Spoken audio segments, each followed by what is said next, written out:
Hello friends, in this video we are going to discuss about user stories in detail with simple examples. So if you are new to Agile software development, this is the right video for you. Please watch complete video till end to understand what is user story, importance of 3W and 1H, and when to split user stories, pattern for splitting user stories, and so on. Hello friends, my name is Sunan Sharma. I am based in Den Haag, Netherlands, and welcome to our YouTube channel Careerstalk. I'm Agile consultant, and if you are visiting our channel Careerstalk first time, make sure you hit the subscribe button. And friends, at the end of the video, if you like my efforts, please hit one like. Your one like is big motivation for me. So let's start with user stories. Friends, before we jump into user stories, let's spend some time on this diagram. At very first level, we have product, in which we have different themes, large epics. Then comes the release level where we have epics, features. Then comes the sprint level, we have different user stories. And then comes the daily level where we have different tasks. So themes are large focus area that span across the organization. You can think of a collection of epics that derive towards a common goal form a theme. And the business value can be best estimated at this level. On the other hand, epics are components of the enterprise vision and product goal.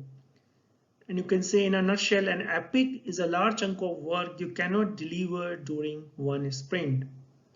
Epic also can be a simple epic, maybe small enough to be completed in as few as 2 sprints that need to be broken down so that the team can deliver value in a given sprint, and that is done at backlog refinement.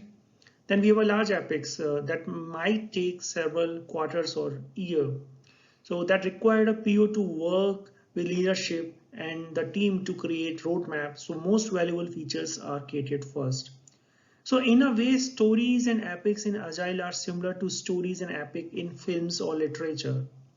So a story is a one simple narrative. A series of related and interdependent stories makes up an epic.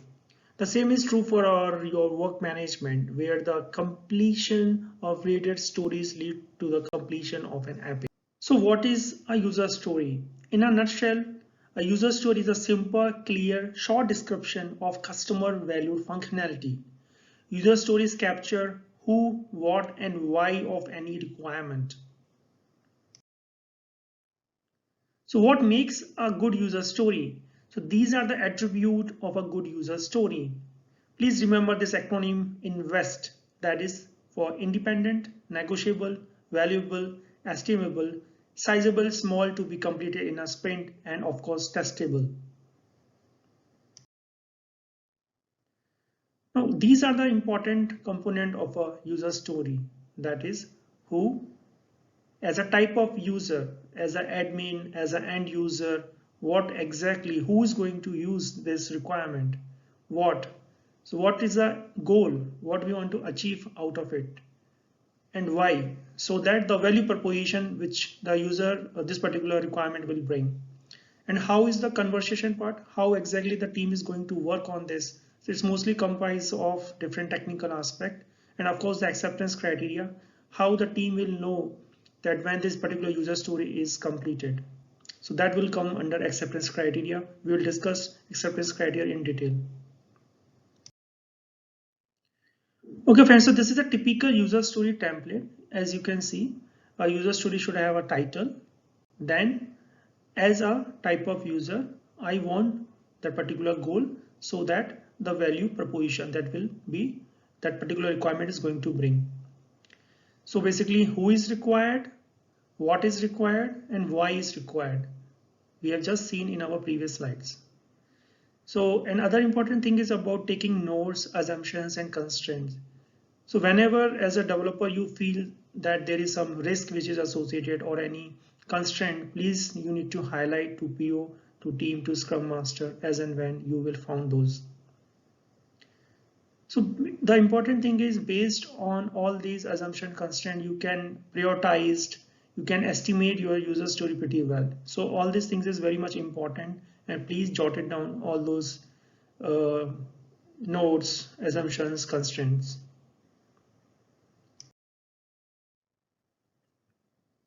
So this is a user story example. The title is checkout using credit card. As a book shopper,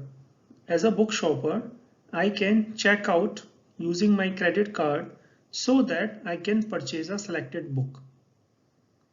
You can see notes over here. It should support MasterCard, Visa and Amex. The constraint is must use Bank of America bank payment gateway. So based on this information, team has estimated and given the 30 story points and the priority is 25. Again, please do not go in this number. That is not that relevant. The important thing is the priority should be defined, and if the requirements are clear, you should estimate it.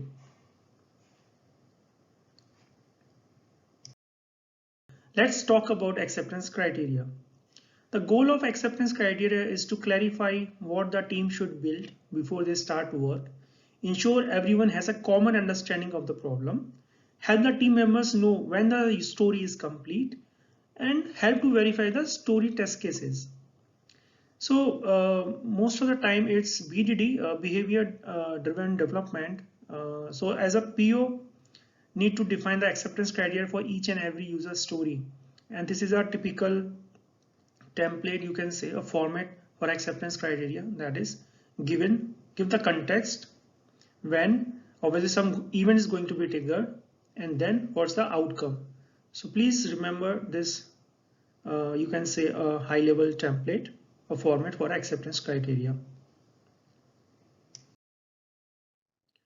Okay, so you can see over here an example of acceptance criteria, that checkout using the credit card, and you need to test with valid MasterCard, Visa, Amex. That should be passed. This particular test case should be passed. So all these will come under BDD. Test with valid other cards, fail, it should fail. Test with expired card, it should fail. Test with invalid CVV, it should fail. Test with invalid zip, it will fail. So this should be come under acceptance criteria. So it should not say about the implementation detail, but it's from a user perspective, what exactly the user required.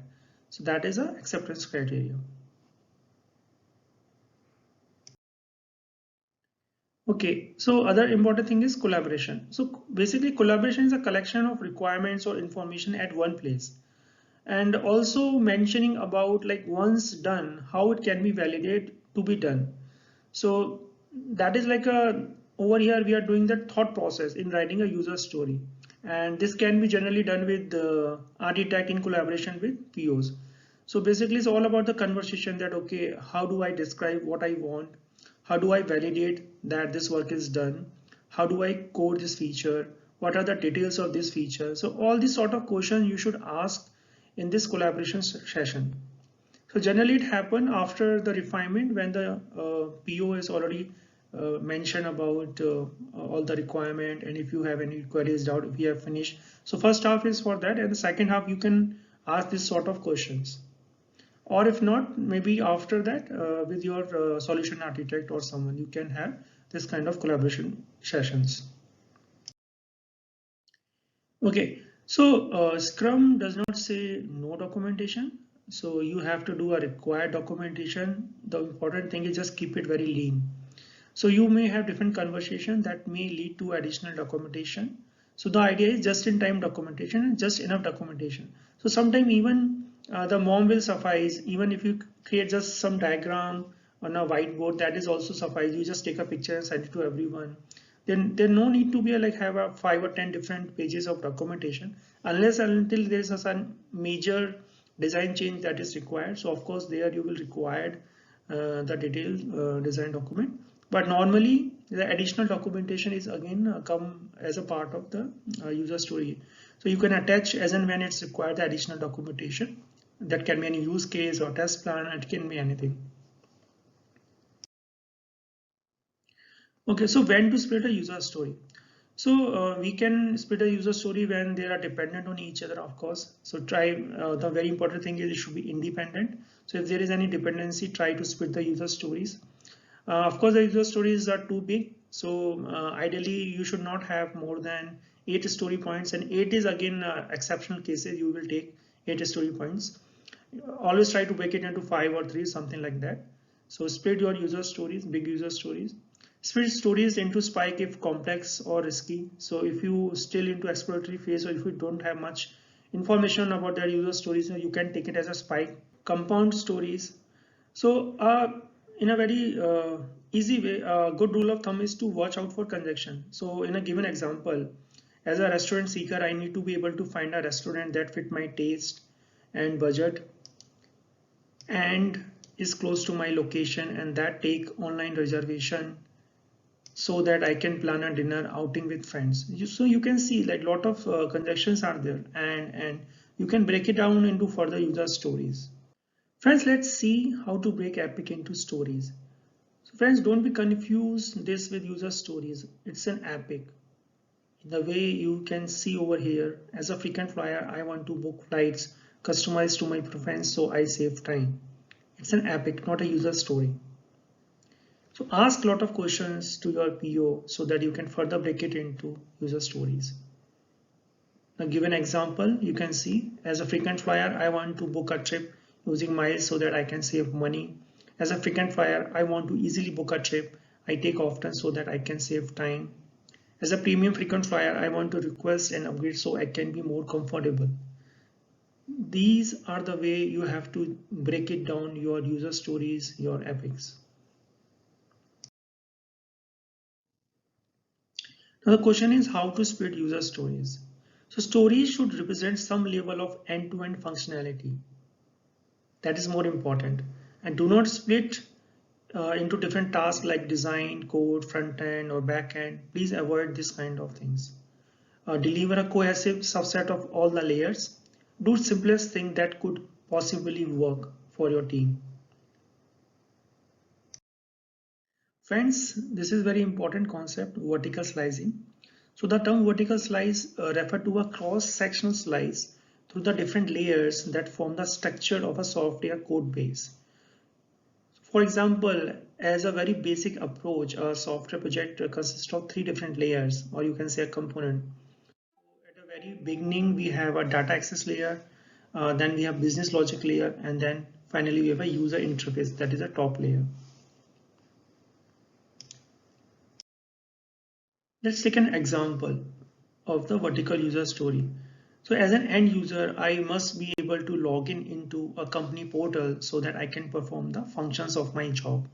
And the acceptance criteria is verify that I can log into the system, verify that my login credentials will be remembered, verify that I can reset my own password, verify that I cannot navigate back to the landing page. So all these are come under acceptance criteria, and you can see over here we are divided into 3 different sections: the data part, the service part, and the UI and UX part. So you can see over here using the Java ATG framework, basically it will take around 14 files to make the login work, and they have done the tasking accordingly. So it will really going to help you during your estimation. You can see over here with the UI and UX, you are using so many different files during the services and data. So this is how you will do your slicing of your user stories. Now, there are different patterns for splitting a user stories. So make a separate story for security, logging, error handling, spreading across the components. So these are the few patterns which you can use for splitting the user stories based on the safety, based on the business rules, flexibility, performance, error handling, and so on. So friends, I hope you have enjoyed this video and learned something new today. Please do not forget to click the red subscribe button and a big like. Thanks for watching. Stay tuned for more such videos. Have a nice day.